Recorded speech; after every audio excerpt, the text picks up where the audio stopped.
Starting my speech in 3, 2, 1. We from Side Affirmative regret the norm of parents financially supporting their children after they become adults.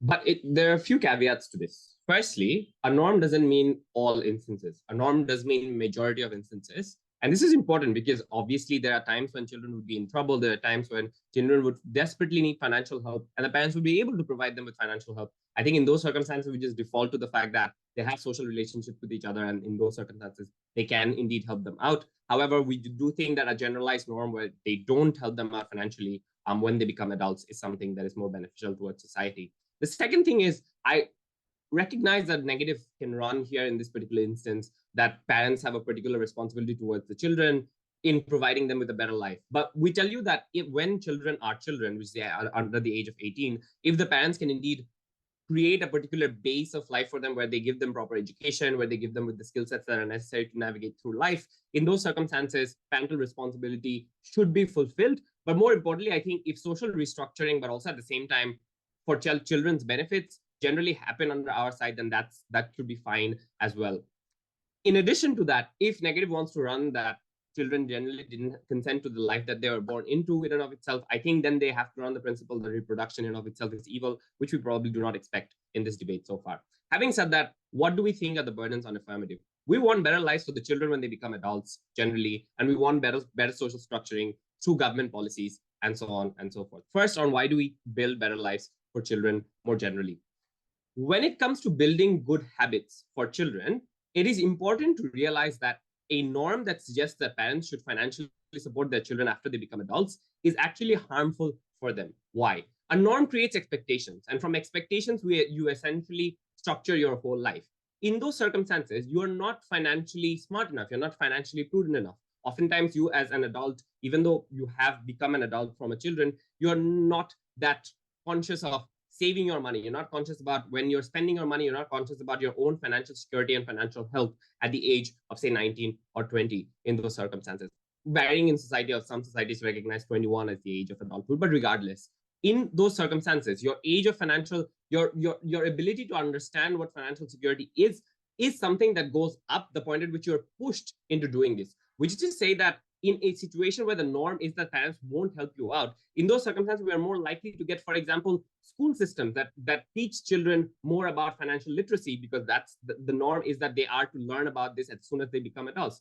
We do get in those circumstances children themselves pushing towards learning and like themselves going out there and seeking knowledge about what financial literacy is, what financial security is, and how can you set it up, how can you get good insurance policies, and so on and so forth. In those particular circumstances, that only happens when you do not have that norm of parents helping you out in those cases. The impacts of this is manifold. Number one, I think it particularly helps you just grow up as an adult, right? Because the point at which you are financially better in terms of like financial education and a lot of these things, it helps you navigate through life better in terms of like when you lose a job or when you are not earning as money as you expect it to be. In those circumstances, is good. Secondly, I think in terms of recession or in terms of crisis, when you did not expect your family to lose out on a lot of income, when you did not expect your parents generally to lose out on a lot of income, given that you probably live together still, in those circumstances, it helps you navigate through those situations better, because under the negatives world, the children are likely to just want the support from their parents more than anything else. In these circumstances, they become more financially independent, and that we think is a good thing, especially navigating through moments of crisis, especially in a world where recessions happen all the time. Secondly, in terms of why it is better for children more generally, we think that when it comes to children, young adult autonomy is something that is quite important. The context of this argument is that in a world where the norm is that parents are going to help you out financially, there's obviously a either conscious or a subconscious pressure that you at least are somewhat obedient to the things that your parents tell you, which obviously sometimes can be good, but generally can become a problem. Why is this a problem in a lot of cases? Number one, we think that generally children, when they become adults, should be autonomous and should be as free as possible to express themselves, to become the person that they are. In more conservative societies, in like parts of Asia, this can be something as big as like having the choice of choosing the person that you marry, for example. In the West, it can be something around where are you relocating to, where do you want to live your life, and so on and so forth. Obviously, it varies from culture to culture and context to context. However, parental influence on children generally, even if either it might be beneficial or harmful, generally does result in lower autonomy for adults, which means that they are not able to express themselves to the fullest extent. This happens for a few reasons when you are financially dependent. When you are financially dependent on your parents, you subconsciously think, oh, but they're paying for my bills. They're paying for so many things. So I should probably follow them. And oftentimes it's also even overt, where the parents say, I am paying for your bills. I am paying for your education. You should listen to me. And in those circumstances, you feel trapped in your parents' expectations. You feel trapped in the fact that you have to follow what your parents say. We tell you that this is particularly harmful for children because they are not able to break out of the shackles of expectations from their parents. Furthermore, there are differences in values. There's a huge generational gap that happens because of technological advances, which means that children generally tend to have different value systems because they're exposed to different value systems through things like media, through things like pop culture, which means there are often expectations that the children do not want to be put on them. And that is particularly harmful for their mental health, for their growth, and so on and so forth. And generally, in this circumstance, we think that more freedom is better for these young adults. Next, we think that this leads to better government policies for these people. Why do we think this is the case? In a world today where the norm is that parents will support their children financially going forward, we tell you that the government pushes a lot of the systems on people, expecting that parents are going to take care of the children for a prolonged period of time. This can be as pernicious as having high college tuition rates in countries where the government says nothing about it, does not create a student loan policy that is particularly good because they expect parents to pay for those bills anyways, but also in circumstances such as welfare policies like unemployment benefits starting from the age of 25 and not lower because of the fact that you expect people to at least be dependent on their family till the age of 25. This is particularly harmful. This is particularly harmful for people who are not privileged, right? This is particularly harmful for people who are not privileged because they are the ones who are not able to afford, for example, high tuitions in college. They're the ones who probably depend on welfare policies when they cannot get a job beyond the age of 18 because a lot of them don't go to college to begin with. The societal expectation that parents should be taking care of their children in these particular instances actually creates problematic policies where the government can push on the burden of their policies onto people. Furthermore, on things such as housing and so on and so forth, because the government then expects a lot of the housing that young adults get to be based on inheritance or to be based on the amount of money that they get from their parents, they do not have good policies on things like rent, good policies on things like house loan or home loans and so on and so forth for young adults, because of the fact that there's such a strong societal expectation that you are indeed able to essentially depend on the wealth that your family has.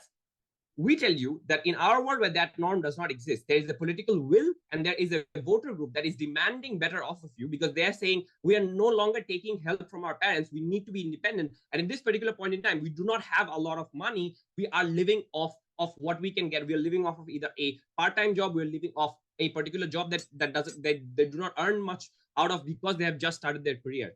In those circumstances, they demand for better policies. Politicians are forced to give them better policies because that's how the norms are shaped in society. We have better young adults in our world. We have better policies in our world. Incredibly proud to be an affirmative.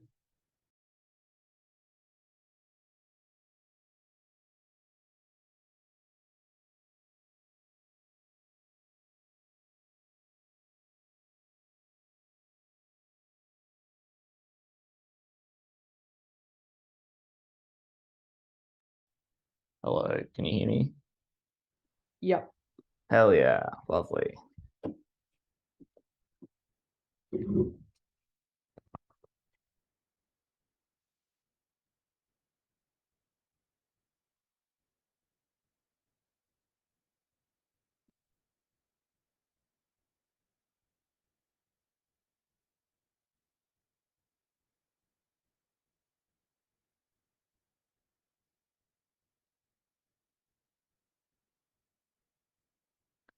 Rent is very expensive.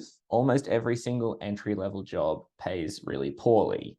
People who are young, this is the most important time of their life for them to be able to study or to be able to socialize in order to meet people they're going to spend the rest of their lives with, and so on and so on. Without parental help, life for children or for people who have just turned 18 is pretty miserable. So sure, on affirmative, they might be freed from the shackles of like feeling some kind of obligations to their parents who have raised them for the first 18 years of their life. But ultimately, if we're talking about what's good for the children in terms of just giving them far greater freedom, in terms of giving them the necessary material in order to enjoy that freedom, and also what's good for parents in terms of creating social bonds within their families, we think that this absolutely should not be regretted. So 2 parts to this speech. The first is going to be about how this norm is incredibly good for children. Second part on how this norm is good for parents. I'll integrate rebuttal. On the first, we sort of agree, I think, with side affirmative that the likely counterfactual is just the expectation that children will be able to support themselves.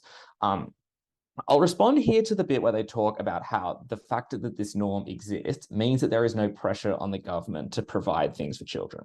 Because they give a large number of policies. They talk about housing policies. The fact that parents are meant to provide for their kids means the government doesn't do anything to, like, you know, deflate housing markets. I think there are an extraordinary number of other facts. This norm is one consideration among hundreds, all of which are far bigger. Things like zoning, things like the fact that, you know, building large amounts of housing really pisses people off, things like the fact that landlords are the ones who donate to political parties. I don't think this norm is what's happening there. Similarly, in the case of education, like, student loans aren't the result of people expecting parents to pay them, because the loans are given to the students, not the parents. And similarly, in the case of welfare, you can clearly see that's just like the result of governments that are just like very stingy, or rather, you know, imposing austerity or whatever. We don't think that any of these significant policies that they draw like can be traced at all to the fact that parents are meant to look after their children. But even if they are, it's like we think that little harm is done, or rather the vast majority of the harm they identify is significantly mitigated by the fact that,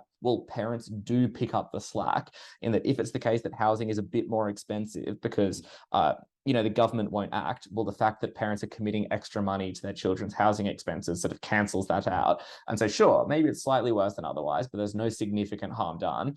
That's not going to be enough to win affirmative the debate. So moving on to the context for, like, you know, I guess side negative runs a far more realistic point, which is just identifying that people who are young tend to have very low earnings, but also tend to have very high variable earnings. And this is in contrast with the fact that there are enormous numbers of demands on their time, things like social demands, but also things like study. And also there are incredibly high financial demands on them, things like being able to afford rent, you know, rents which seem to be going up and up and up. And this should be contrasted with the fact that parents tend to have a lot more money than they need. And that's because as you go over life, the amount of money you earn tends to go up and up and up and up. And the thing is, say like $1,000 for a parent is worth so much less than $1,000 for that child. And so simply we think just like shuffling that money around is something that's just very, very efficient, but also makes things far better for students. It means that they can afford to study properly. It means they can get the most out of their degree. It means they're in the best position to actually launch a career, but also it means their social life is far better. So when side affirmative talks about how like the primary concern is freedom, we think that they are far less free when they don't have this support and when they need to give up on a large number of relationships in order to spend time working, in order to meet rent, and so on. And so I'll now directly respond to that point on freedom, where they say, well, this creates significant amount of pressure to be obedient to parents. But look, this is just a simple principle of reciprocity. I don't think there's anything objectable to it. We would also notice that this significant obligation exists regardless, because your parents have already spent 18 years rearing you. There are a number of other cultural norms pushing you in this particular direction. But also we would note there is nothing particularly bad about this, insofar as this obedience is only the result of there being a really good relationship. For instance, the fact that like I have really good friendships with certain people creates a certain set of obligations that I feel I have to live up to. Sure, on one view, that is something that's incredibly constraining, but also it's like good to have the kind of like, you know, to receive the great things from friendship that actually lead to the creation of that obligation. I don't think that is particularly bad. What they offer is basically a generalized point against just like receiving good things, or against just like relationships in general. I think this feeling of obligation is fine. Maybe you should make some sort of sacrifices in order to preserve the relationship between you and your parents, because that is a very, very important relation in your life.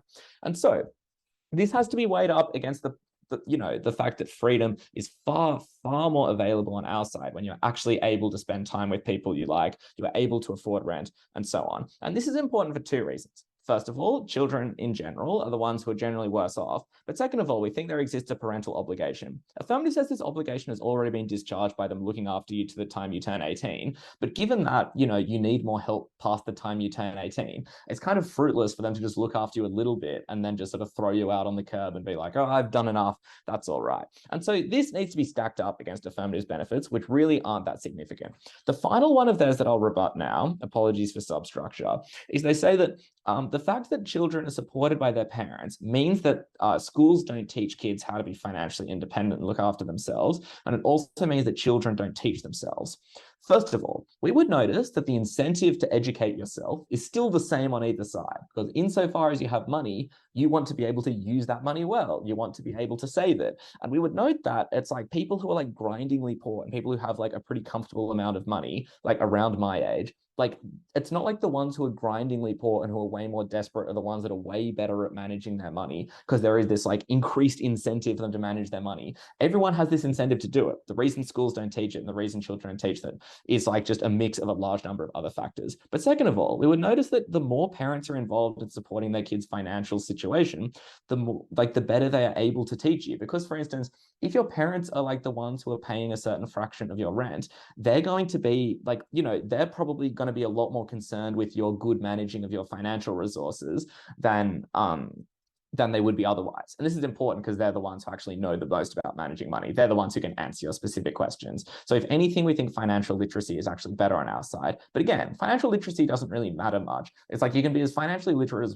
as you want, but if you're working like a really shitty like paying job and you've got to pay a large amount of rent, cost of living is really expensive, and you have to balance all of those hours against studying and socializing, that's just going to be really bad anyway. And so we think financial literacy is definitely not the biggest issue in this debate. Last of all, on how this norm is actually good for parents, because again, we would identify the countervailing norm operational in society is that of independence. And so if there isn't this norm of parents looking after their children, it means that it's far more likely that children just spend less time with their parents. Because if your parents are like committing a certain amount of money to rent or giving you a bit of money, or for instance, allowing you to stay with them when you're like in between leases or whatever, it's far, far easier to grow apart. Because when they're giving you money, you're far more likely to go to family events, hang out with them, regularly be on the phone with them, in part as a result of this sort of like very pernicious obligation that side affirmative points to. And we think this is good. We think, for instance, having a stronger relationship is good just like for parents who often tend to be lonely, especially in old age. It's good, for instance, just to keep families together, where you can pass on advice, where you can feel, more close connections to everyone else around you. We think at the end of the day, this norm is win-win. Parents have a lot more money than they need. Children tend to have a lot less money than they need. They have a lot more need for their parents' help. We provide that, and that's why we're proud to support this motion. Okay, cool. I will start my speech in 3, 2, 1. The first thing I want to examine in this debate is what is best for young adults, because this is most likely to be the group that will be financially supported by parents. The first claim that the opposition makes is that essentially there are lots of variable and difficult costs that young people might need to meet. Comparatively, parents have a bit more money and therefore should be able to help them, and this helps these young adults. There are a few things I want to say in response. The first thing is that this point entirely misses the framing that Sourodip provides you from the outset, which is that this debate is about a norm. That is to say, if you have individual cases of young adults being in financial need, for example, the fact that they simply cannot afford an education, then obviously due to parental bonds or other factors, they would probably step in and help anyway. This is about a norm that says all parents should do this, even in cases where the person does not actually in dire circumstances need this money, right? The norm, transgresses in ways where, for example, parents feel guilt when they see other parents doing this, and then they just do it responsively rather than the fact that this is an actual need. So that framing is something that opposition needs to deal with. But the second thing I would observe is that for the group that presumably opposition cares about the most, which is people, young adults who really, really need this support, this is probably not the group that is being helped by this norm, because those parents will probably only be able to give their children a very modest amount of financial support, if anything. So largely speaking, this norm probably actually predominantly applies to the middle class, not the group that opposition cares so much about. But thirdly, even if that's not true, and even if we are talking about circumstances where finances are kind of tough, we would suggest that there are probably ways that you can manage your money. You can obviously pick up a part-time job when you're studying. You can apply for government welfare and things like that. It is not the case that these individuals simply have no way to manage. Therefore, this becomes a trade-off between helping them in the short term and ensuring that they have the skills to adequately support themselves for the rest of their life, which is the material that Sourodip provides about preparedness and having financial skills into the future. We explain that it's important to teach your children how to save money, how to find a job that best supports you, how to make smart investment decisions. And all of this gets lost when they have the safety net of constantly having the capacity to rely on their parents. And opposition's response here is, well, there are incentives to educate about this anyway, schools, etc. That misses the point. It's not about the knowledge, because I know in theory that if I spend less than I make, that is saving. Everyone knows that, but it's about putting it into practice and learning habits that mean you will do that for the rest of your life. Thus, opposition's response is woefully insufficient here. Then though, even if you don't believe any of this, we have a second claim, which is about autonomy. We explain that parents will control children either directly, that is, they will say, well, I'm giving you this money, therefore you should do this for me, or it will apply indirectly. That is, you feel a sense of guilt for not doing the things that you think will make your parents happy. And notably, this applies to some of the most important and life-defining decisions we can conceptualize, such as your relationship, such as where you live, such as where you work, etc., etc. To which opposition, again, have a couple of responses. They say, well, actually, financial autonomy is more important. And obviously, financial autonomy is important, but we would suggest that number one, it's met via the responses I've already provided. But two, this autonomy just simply exists over so many other axes of your life. Financial is just one small component. And then they say, but reciprocity, right? I think this is going a step too far, because this is literally all aspects of your life. But again, this claim misses the point. We're saying that that reciprocity ought not exist in the first place. If they're not giving you the money, there's nothing to reciprocate with. Thus, we avoid that pitfall. So at the end of this clash, it should be clear that what is better for younger adults is building skills that actually help you for the rest of your life, but also not having a life that is controlled by your parents. Moving on to parents now, I want to add a bit of substantive matter here. And I would just observe that I think parents basically deserve financial autonomy after they have gone through the pitfalls of raising their children, because they've invested so much into you. They've raised you presumably for like 18 years. They've helped you become happy, secure adults in, the vast majority of instances. Obviously, this is not the case all of the time. I think they probably deserve to be able to live the rest of their lives without having to constantly worry about you. Like, this is probably the difference between those parents being able to go on a holiday or afford, to get a, camper van that they can go do their retirement on. They probably fucking deserve that because they've worked for their entire lives and done this. And, opposition reply with the same stuff that we preempted from the outset, which is about a degree of reciprocal duty. But you fulfilled that duty, you've raised them. And to the extent that that analysis applies, like, when does this end? Like, do you still have to support them when you're 90 and they're fucking 60 years old?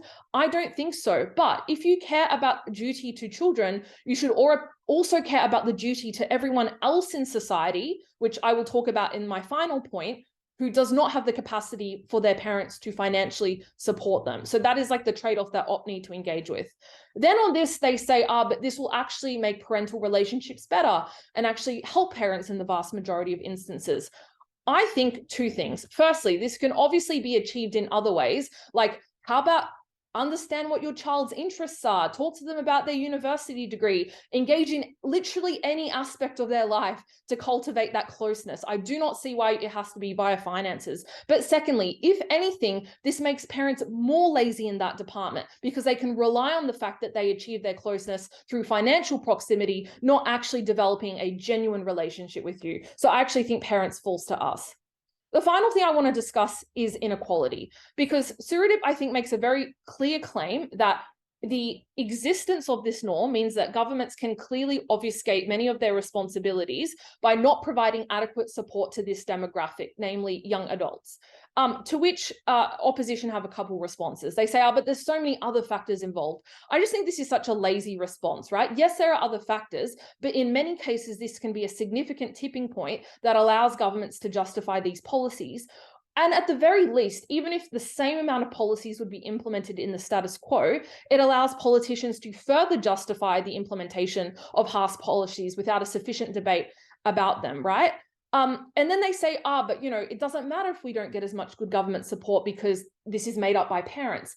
Again, misses the point. Not all parents have the capacity to do so. Therefore, our material applies to a much larger group of individuals who are hurt when government does not fulfill their duty.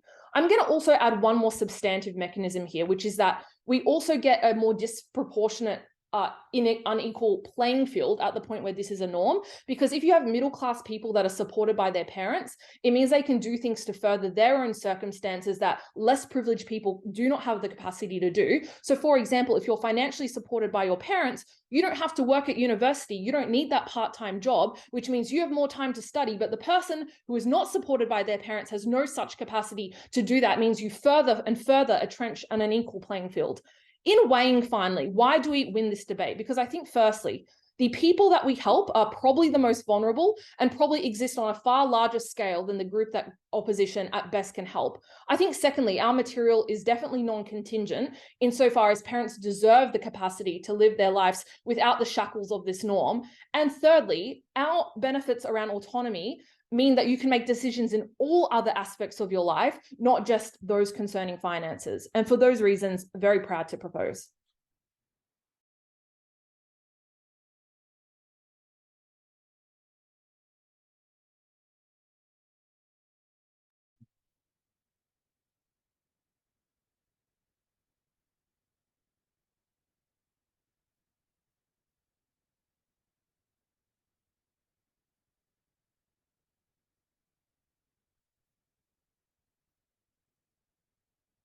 Right. I'll start in 3, 2, 1. So the first thing I want to clarify is the context of this debate, because what AF tries to clarify here is that this does not apply for children who actually really need the money. It does not apply in cases where they would have benefited significantly or it would have been life-changing, whether or not they got the subsidy. The first thing I want to clarify is that the world today is one where there's a significant amount of distress for young people. Most young people are not homeowners. Most young people pay some kind of student loan or some debt obligation because they lack the money to be able to ensure that they could pay for a college education. Most young people are going to be poorer than their parents were at the same age. For these reasons, this become an overwhelming majority of contexts for a variety of reasons, right? Increasing amounts of populations, increasing inequality in the world, etc., and make it such that the volatile nature of being a young person makes it difficult to be assured of the fact that without your parents' money, you would have been okay. But beyond that, even if independently they would have been fine, it all takes just maybe some kind of accident, maybe some kind of hospitalization, people who are in precarious situations where they are relatively all right, but in some situations where they might be pushed to some kind of distress, or they're making just enough money, they are making ends meet, they can live on their own, but have very little to be able to spend on leisure or future investments, are instances where this debate is likely to apply. That's a second thing to note, because while I agree, norms don't always apply everywhere, norms definitely have some kind of normative power, i.e., when you don't opt into a norm, you're often shamed, you are stigmatized. So in their world, when you are more likely to push for independence, people who have to move back because of various situations are seen as leeches of their parents, are seen as people who were never good enough to be independent, etc. And therefore, while they might still be able to opt into it, social shame either punishes them significantly or deters them from being able to opt into it to begin with. The second thing I want to talk about is whether or not children learn about financial management to a better degree. Because the logic on Gov is that when you know that for a fact you're going to be independent in the future, it's more likely that you are forced to be independent and learn, and that schools are going to put this in their education system. The first thing to note is already some response comes from First Neg, which is when parents feel that there's a personal stake for them because it is their wealth that we're managing, it is more likely that they are the ones that push for the introduction of these kinds of systems within schools, or they are much more likely to teach you themselves, because it's unlikely that children are able to understand this value moving on into the future, because when you get to that point, it's not like you would want or significantly politically prioritize changing school systems for future children because you're already an adult and you don't really care. Whereas when you are a parent and you already have that power, you are more likely to push for these kinds of policies. Secondly, even if you know a lot, I think the problem we've identified from the beginning is you have very little capital. Even if you can be independent for yourself, it's more likely you are renting a home. It's very unlikely you have a lot of excess capital to be able to do things like invest. And therefore, it's unclear to me, what are you likely able to gain on government with this financial knowledge? In fact, I'd argue it's often a lack of capital that pushes a lot of people to opt into bad investments, i.e., because you couldn't afford it, but you really needed the car, it's more likely you opt for a secondhand car that does not last for a very long amount of time, versus if you had that additional capital, you might have had something that would last you for a very long amount of time. So it's very expensive to not have a lot of money, because when you don't have a lot of money, it's harder to buy things like an insurance plan. It's harder to buy things that will last long rather than having to replace them when the time comes. And therefore, it's very difficult to make smart financial decisions without the ability to make that financial decision. Lastly, being forced to learn or being put in a position where you have to learn to make good financial decisions doesn't always pan out. I.e., there are a lot of people that are in a lot of debt, a lot of people have many loans, and they're the ones who are probably forced to learn financial management the most because they're put in that position. But oftentimes, being put in this position also means you have a difficulty making decisions because of how overwhelming everything can be, how tiring multiple different financial problems and managing them all at the same time can be. And as a consequence, it's much more difficult to make these decisions, even if you know what the best decision could have been, because you're overwhelmed by everything around you. And there's an emotional investment in your financial management. When you are more stable, when you don't have to worry about a home because you can live with your parents for a few extra years, it is much easier to make these kinds of decisions, even when you know them. Secondly, they talk about emotional obligations. So here, I just want to do some weighing. They say that you are more likely to be indebted to your parents and they will hinder your identity.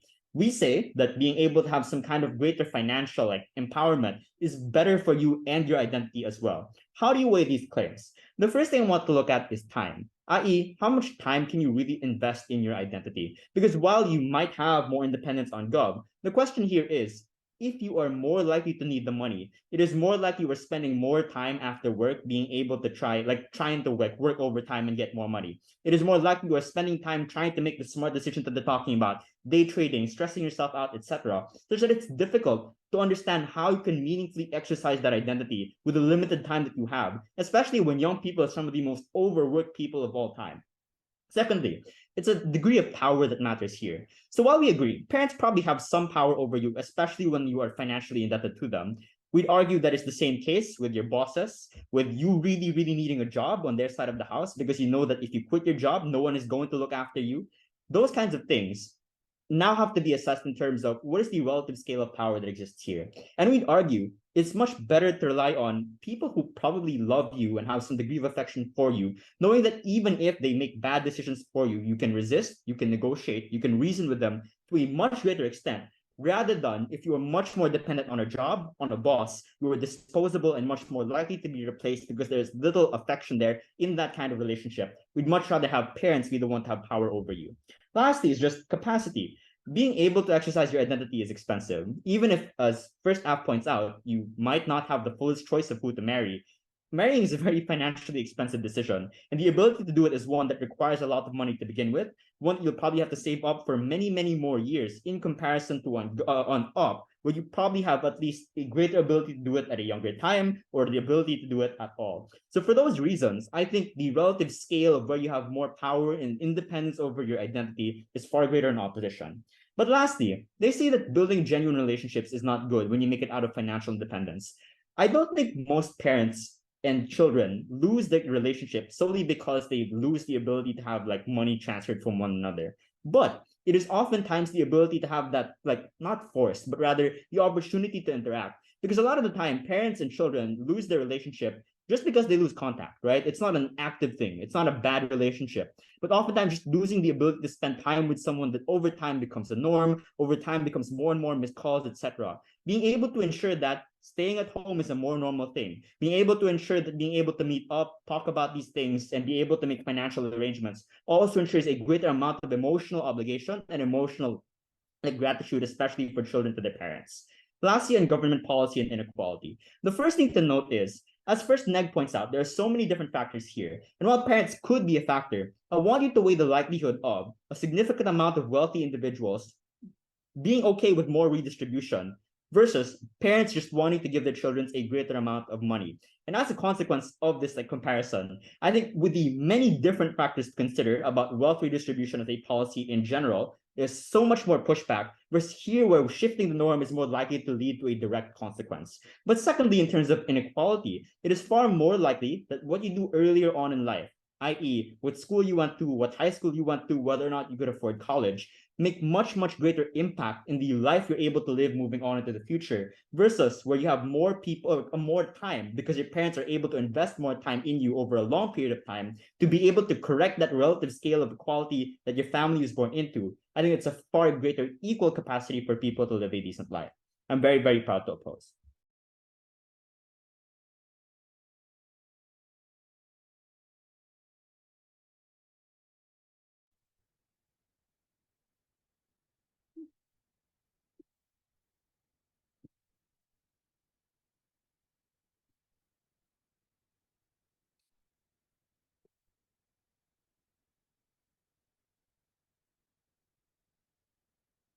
I'm starting my speech in 3, 2, 1. Two clashes in this debate. Firstly, with regards to which side can better help children, and secondly, with regards to which side can better help parents. So firstly, with regards to children.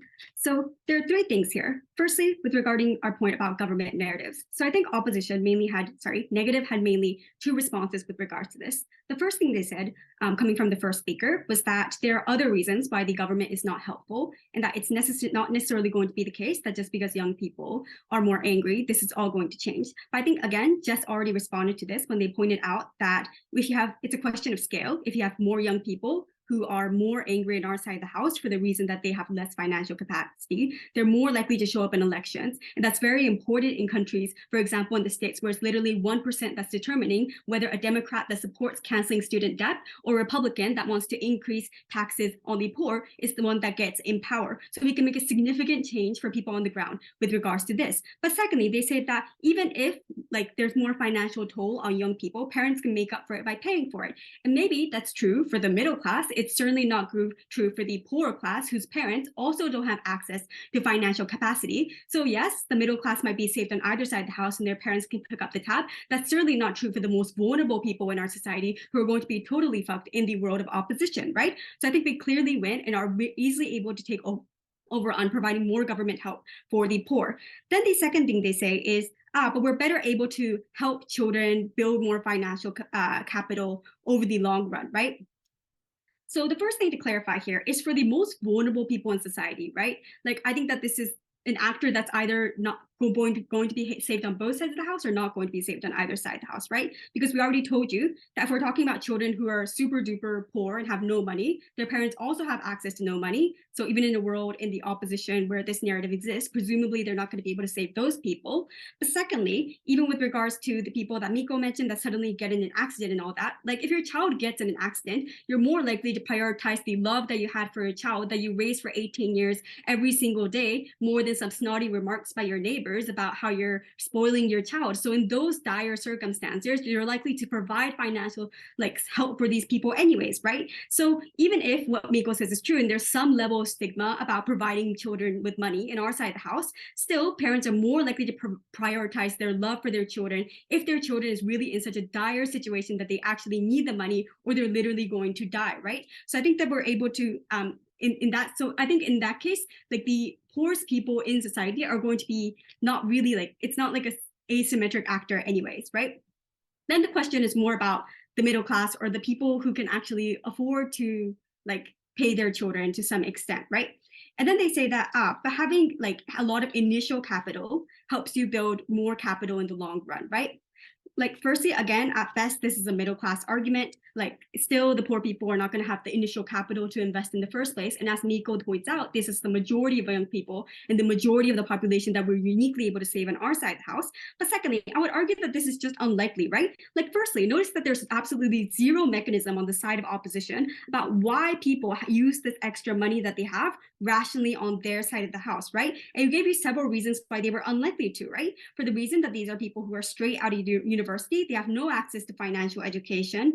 They've never known about like bargaining about real estate and that you can bargain about rent, or like the difficult pension systems and the different financial investments that you can make. And they have no incentive to study about these things to the degree that they can rely on their parents and live inside of their house. So they have no incentive to use that extra money that they have to make wise investments in the first place, right? Then they say that, but parents can also can just like teach you how to invest, right? And I'm not sure why they will. They just say that they can. I'm not sure why they will. And I'm not sure why parents also have this financial literacy in the first place, presuming that, again, financial literacy is hard to learn. It's very complicated. It's numbers. Not everybody studies math. So I'm not sure why the majority of parents are not even likely to have the financial capacity to teach this to their children in the first place, right?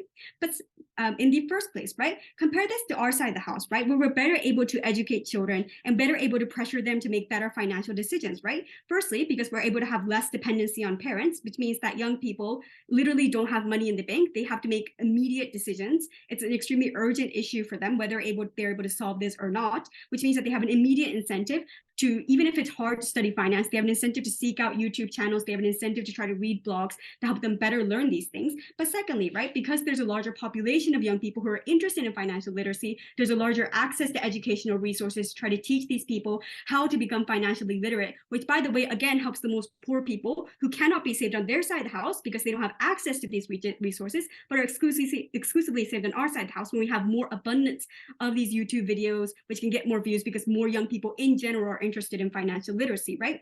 Then they say a couple of things. Firstly, they say that, but if you don't have a lot of money, like if you don't have a lot of money in the first place, there's no good financial investments or good financial decisions you can make, which is just not true, right? You can learn how to save. You can learn how to budget. You can learn that you can bargain with your landlord and decrease your rent by $200 per month, right? There are plenty of things you can do to save money that is not just limited to investing. But secondly, they say that, it's expensive to be poor because you have to, take out high interest loans, etc., right? Again, this is mitigated by our arguments because we prove that young people are likely to be more educated about finance, so they're less likely to take out these high interest loans, as opposed to their side of the house, when they don't know so much about money, they're actually more likely to make these bad short-term decisions. But thirdly, they say that, you're overwhelmed. But again, I think that this is just a phrasing thing. Like if you're overwhelmed, you're urgent, you only have like $200 in the bank. You literally have to learn how to spend your money right now, or you're just not going to have money, right? So yes, it's overwhelming, but you need that overwhelmingness to like push you to actually learn how to spend your money. Otherwise, you never actually do it when your parents run out of money, when there's a depression, when your parents get into an accident and you don't have access to that financial safety net anymore, right? So I think for those reasons, we clearly win the clash on government narratives and which side can get better financial independence for their children. But secondly, with regards to parents, so the first thing they say is that, this is good for parents because children spend more time with their parents and you have good relationships, right? Like, firstly, that's not mutually exclusive. In our side of the house, children still love their parents. We still have like Christmas and Thanksgiving and all those like things where you have to meet your parents and you have to meet your aunts and all that, right? That's not mutually exclusive. But secondly, I would argue that it's actually counterproductive, right? Because we give you tons of reasons why children are likely to feel like their lives are constrained by the fact that they're financially dependent upon their parents, that they decided to live in Tokyo because they thought that they could rely on their parents' money, and then they noticed that they really don't have the option to opt out of their parents' money anymore because they're living in crazy, like expensive apartments, right? And which means that people are less likely to have choices to, for example, marry who they want to live. If you're a woman, your parents want you to live in rural areas as opposed to the city because they want you to live closer to them. You're not able to go to university, etc., right? That actually creates a lot of friction, which actually makes the relationship worse between children and parents, right? And then they say that, in our side, it's better than being dependent on your boss, right? I would argue that that's not true because for the most part, if you work, like you just show up, you like do the cashier stuff and you go home and you get to do whatever you want. Whereas if you're dependent on your parents, that's something that's lingering in your mind every single day because that's something that is not explicitly like signed into a contract, like how much money you owe this person, how much time you owe them, etc., right? So it's more likely to be something that's domineering. But secondly, they say reciprocity, right? But again, the premise of reciprocity is that giving money to your children is something that helps them, but we proved that that was actually something that was harmful to children to the degree that you're constraining their autonomy, which means that actually, we even assuming that the principle of reciprocity is true, we also win on that principle. And so for those reasons, we are happy to propose.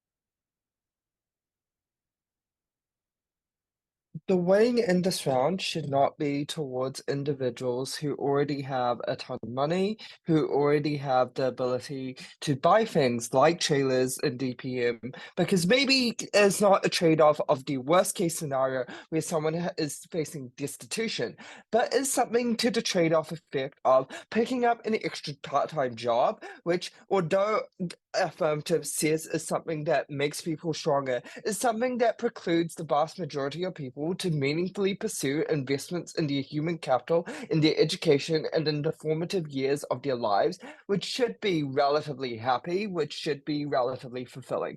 The first place I'm going to begin is starting with the meta question of when is this symmetric and not symmetric, as all norms debates collapse into. The first observation here is the preemption is obviously just true and not something we run into. That is to say, the preemption as Sourodip say that when facing destitution, we would obviously still get support, obviously exists. The question then is along the margins.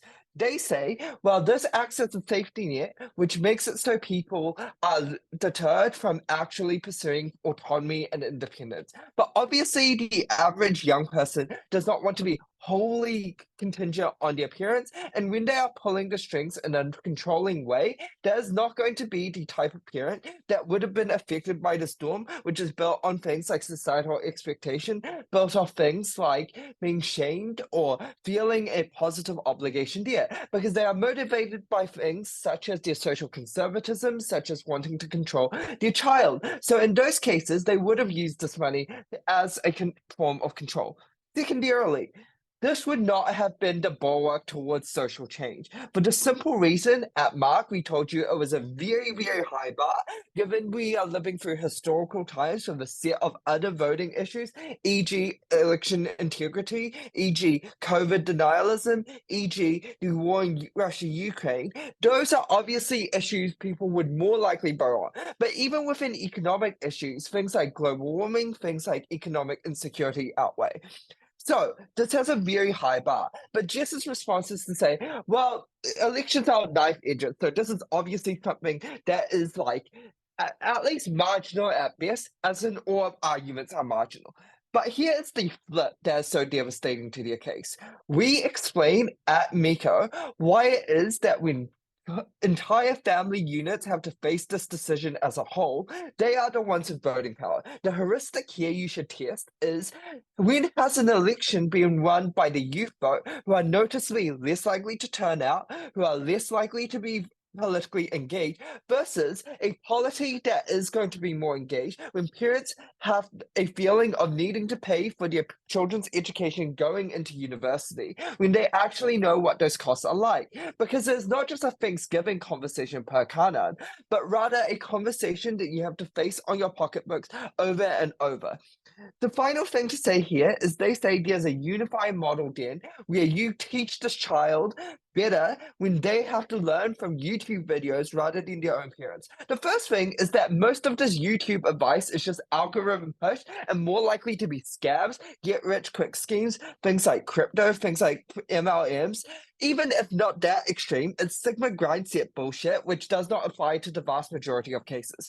Moreover, the actual parent can teach from the context of their family and more likely be able to have meaningful conversations, because conversations about money per kana are not just about math. They are oftentimes emotional, tied to how you grow up and your cultural context. And we think parents are best equipped to have this conversation, but they are only best equipped when they contextualize by subsidizing, because the set of choices you financially have to make and trade-offs you have to make are incredibly bad when you do not have the capital that are built up over generations. Because a working class young person is always poorer wealth-wise per Miko's analysis than a working class actual adult.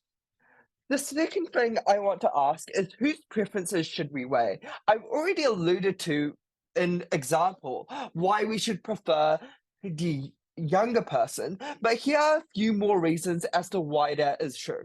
The first is to note that that younger individual has had their future traded off by the older generation. Endogenous issues like secular stagnation, like global warming, like the lower returning cost to education, like inflation, like geopolitical instability, were all things choices made by older generations that make living today much harder. Secondarily, the problem here is this. Education used to be entirely subsidized in the 1960s to 1990s throughout most of the developed world. But as that has changed, and as these have liberalized, and the degrees have gotten less profitable in the job market, and these individuals also have to pay more tuition, parents should have to pay. And as we have proven, the government is unlikely to step in for the litany of issues that have already been described. So, in the cases that parents do not step in, they are failing their obligation given they previously got that privilege. But secondarily, you have literally caused this person to exist. Your obligation does not magically stop at 18, insofar as they will also have obligations to you as you are older later on in life. Thirdly, the trade-off here is just better financially. That's to say, maybe you are happier right now with a RV or a holiday, but those are ephemeral versus the lifetime earnings that are consumption smooth from later on in life. And as much as Sourodip wanted to say this is about financial literacy, the most financially literate move a society can make is to invest in the youngest individuals in their society, for the reason that they have more years to live, and those affect their earnings and path dependencies in life later. An RV does not change socioeconomic mobility. The extra 10 hours a week someone has to work and therefore fuck their grades up is going to change the world. The final thing they give here is to say, well, this trade-off in weighing is actually something that falls to the working class because they never get to make this trade-off. Rather, they get to make this trade-off the most because they are likely the ones that need to pull their resources together the most as a family unit, that need these norms the most in order to push them to make these types of investment when there are no other incentive structures at place.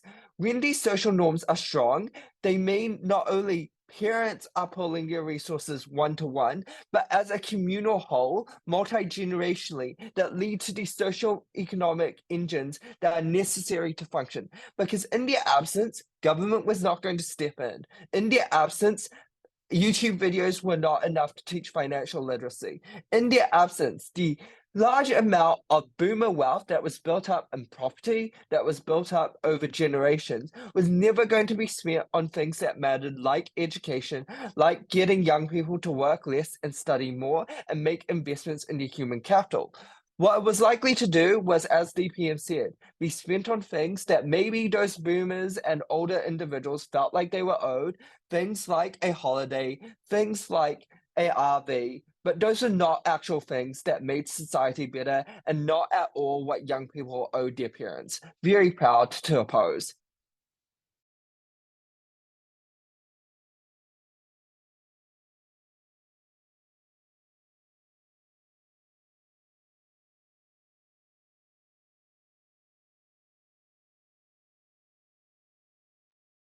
I'll start the speech in 3, 2, 1. There are 3 things I want to discuss and 3 different flaws I think of the affirmative case for each one. So the first thing I want to discuss is, where do we get greater financial literacy? And I think my concern with the app case here is they argue a series of benefits on this issue. We try to co-opt those benefits, to which I think the response is simply to amplify the importance of gaining financial literacy without really trying to win back the issue. So at this point, I think if we were better able to explain why financial literacy exists on our side, we win the debate. And I think we do so for 3 reasons. The first thing is, I think Gov makes this association that because children now are forced to be put in a place where they have to be financially literate, our education system will shift in that manner to be able to teach them. To which my question is, where does that political push come from? And what is the incentive for this to be able to occur? Where I think at first neg, we already point out, parents are much more likely to be involved in that process, push for these policies, or even do it themselves and teach their children when it is their money that is being managed. We further point out that it's weird because I think children who have already passed the education system don't really have much of an incentive to be able to improve it, but parents do at the point in which their child is currently within it. Secondly, we explained that having not much capital does not only mean you don't have the money to be able to make these smart financial decisions, but also that you are pushed to bad ones. To which I think the response of third F is to be able to say, no, but if you're smart, you won't make those decisions. To which I think that ignores the nuance of the argument, which is you need those decisions, i.e. if you need a car, i.e. if you needed that loan that they pointed out. At this point, it is unclear to me why knowing would have been able to overcome the barrier of capacity or needing to make some kind of investment like a car, etc., just because you needed it, even when you did not, or rather, even when you knew it would not have been good for you. Lastly, I think we point out that there's a significant stressor when you are put in a bad financial spot, and putting people in a position where they have to learn, have to manage their money, always doesn't work out. Which I think a lot of the responses at Gov, I think, are possible, right? There are people who can make decisions under these circumstances. But the note about their case is that we're encroaching smaller and smaller circles. These are people who can rise up to the stress and the challenge, who have some degree of startup capital, who have some degree of being able to have that push for financial literacy greater than they would have had otherwise in opposition, to which I think the margins become very thin. I think we are far more likely able to achieve that. Secondly, on parents and emotional responsibilities, to which I think the flaw of the F case here is I think there's a bit of like lacking precision with respect to response, i.e. how are you able to weigh the margins in this rather than simply trying to come up with a rebuttal that directly counters the argument. To which I think what we are able to prove here is that first neg, the degree of obligations, why they are good at many times, and why even if, like, rather, it's not the fact that parents are forced to be able to spend time with their children, etc., but simply having the increased opportunities to do so, and obviously on margins that Christmas or Thanksgiving wouldn't have allowed for, is a net positive, and maybe even better than the vacations they have. But secondly, what we explain here is the degree of power and being able to weigh that against identity making and your ability to do that, for which we explain with more time, less of a powerful boss against you because you know that you can quit your job if ever they became too abusive, or being able to have the capacity to make those decisions that are good for your identity in the first place, like marriage, through money, is a much better way to be able to weigh out where are you best able to live your best life. One where you have that financial empowerment, even if it means you have to stay in with your parents. Lastly, on government policy, to which I think the flaw here is just a matter of likelihood. I want you to weigh, not only does Sam explain to you why the greater bargaining power of family units within elections is a much more powerful thing than young people being able to vote, but secondly, this is just a much more direct consequence of the motion, i.e., on their side, young people have to be riled up, and then you also have to assume that they can overcome significantly larger, greater political pressures, greater political priorities to be able to push for redistribution. And we said people didn't like building homes around them, people didn't like redistribution, giving up their money. Whereas just having parents who probably care and love their children, being able to give up their money to their children as a norm, while maybe not as equal in some cases, is probably a much more direct and reliable outcome to be able to have. For these reasons, I'm very proud to oppose.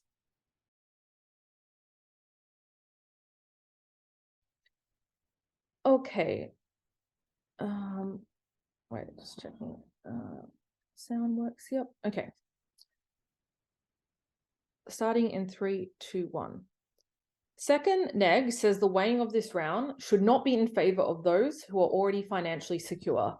We agree, and this explains our first path to victory in this debate, which is about broader inequality. Because what opposition never deal with is our framing, which is that not everyone can in fact afford to live up to this norm, or at least they cannot afford to live up to this norm in a way that would meaningfully benefit their kid. Because at most they can maybe give them a few $100s in support, but that is probably unlikely to manifest into the things that opposition wants, e.g. financial security, investments, access to education, right? Which means the weighing of this debate ought to be in favor of every other individual in society who is not financially insecure and cannot be benefited from this policy.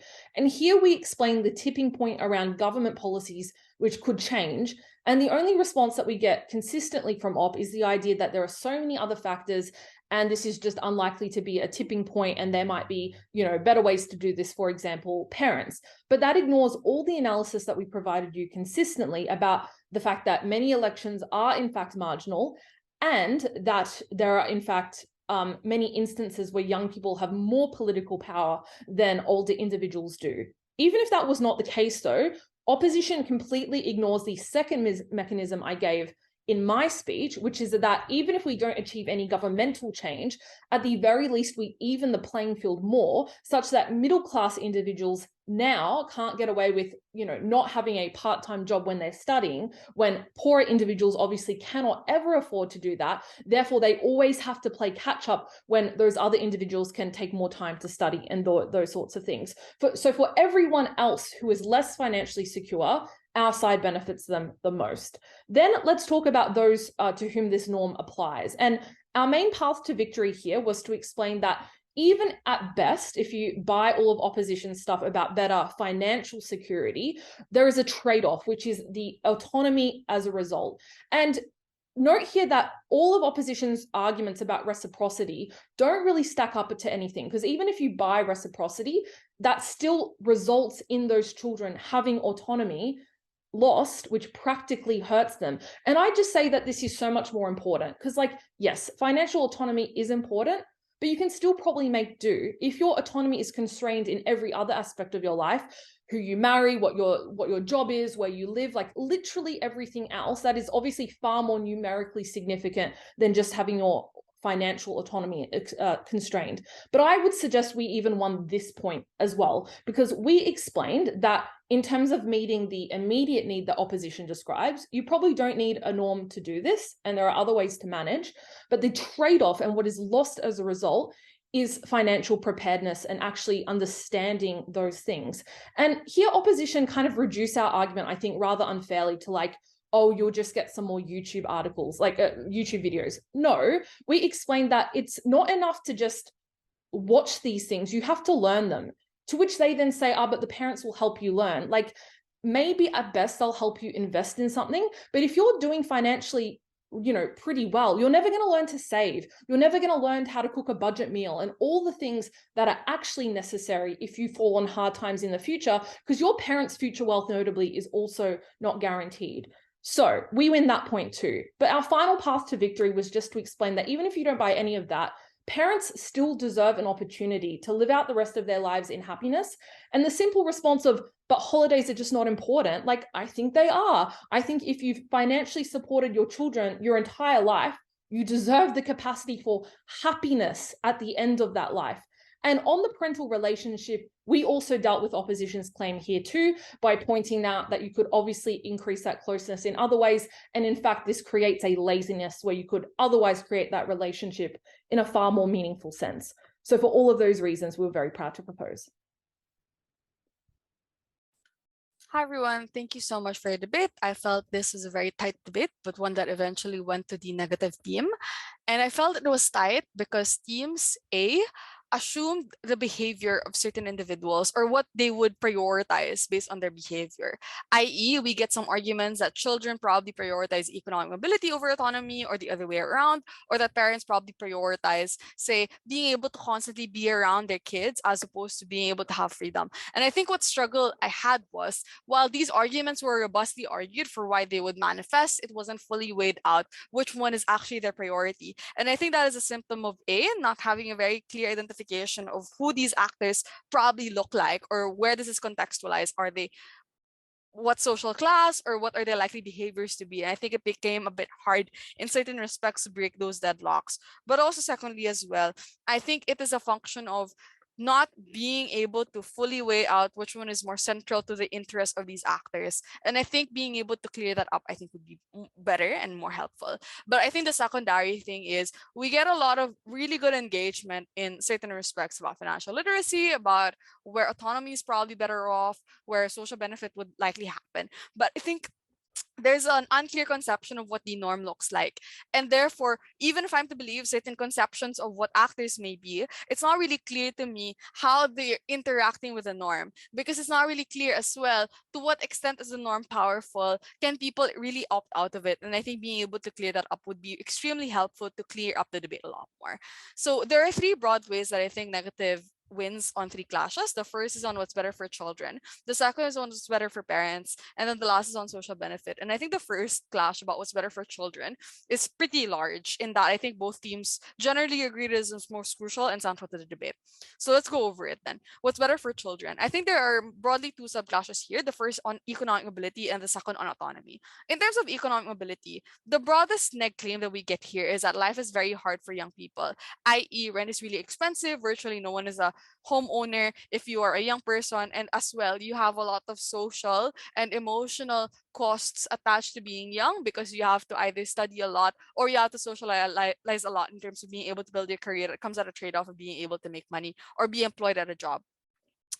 I think, therefore, what Neg is able to say is you have a very limited capability of money, and that's why you are in need of support from parents, especially because parents can afford to give their children money rather than the other way around, and therefore it's a bit more efficient. There are, I think, two ways that Neg engages. The first is in preemption. So what first AF says, to frame this out, is to say that parents can afford it.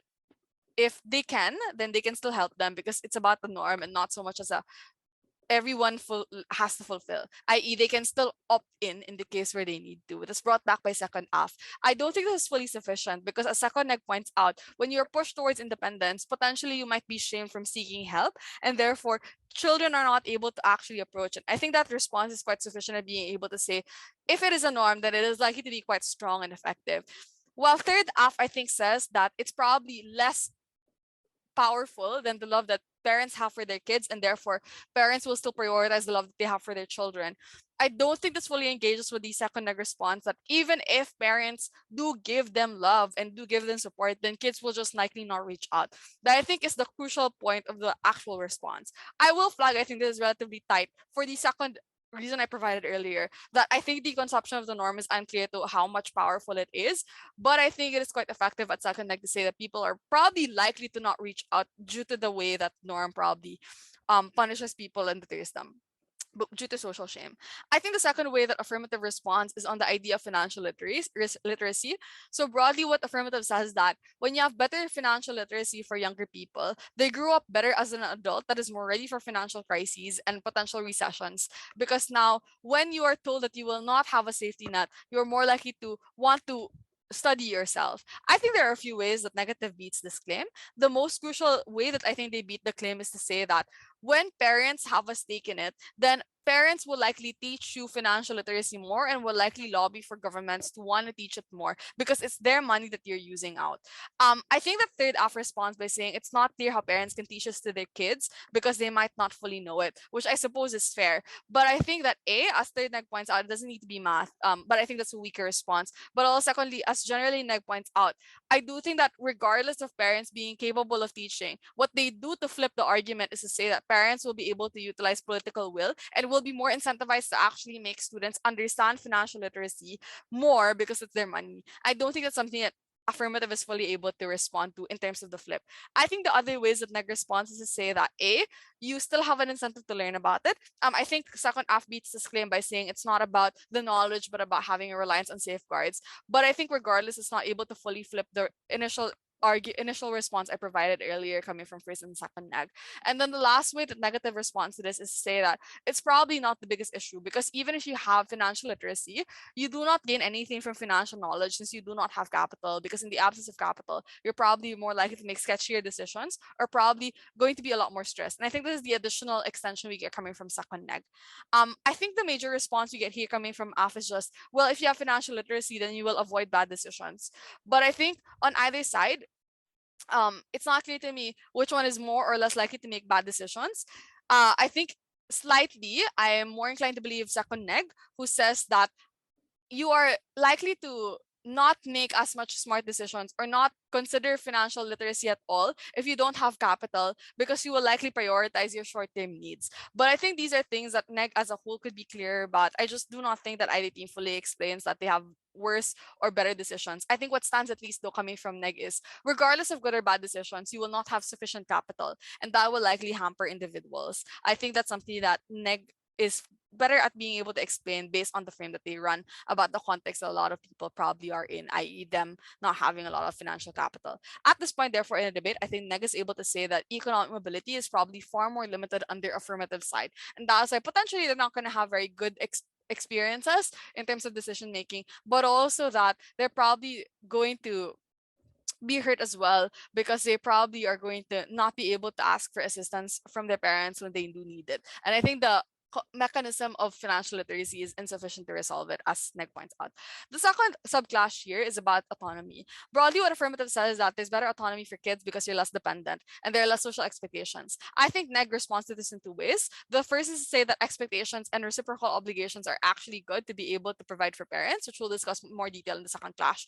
But the second thing they say is, well, comparatively, you're actually less free because you do not have time to spend on yourself when you're constantly working. And I think that's quite crucial because of the weighing metrics that NEC provides about how maybe you have some independence, but you're unable to exercise the independence when you have constantly less time. But also that potentially you have autonomy from parents, but you do not have autonomy from companies in the comparative, and it's a lot harder for you to constantly negotiate with them.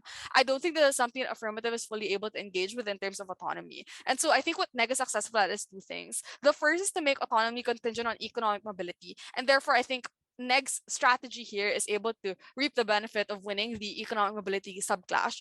But also secondarily, I think they're able to say potentially you get autonomy, but that autonomy is not necessarily itself a good thing at the point where kids are also still robbed of autonomy and are also still not able to make their choices. AF says that, well, financial autonomy is not the only metric to which people can be happy, which I think is fair. But the problem here is I think both teams stake their claim on autonomy in terms of financial happiness as well. So I don't fully buy the response here about how, well, you can still be happy in other ways, but also I don't think that's something that fully is engaging with the strategy to which NEG is able to construct the argument. At this point, therefore, I think NEG is successful at explaining why they potentially are better for children.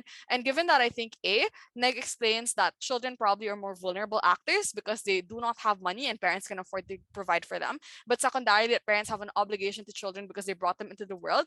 I think it's quite successful at being able to win the debate as a whole because they're able to say that this is the most crucial thing.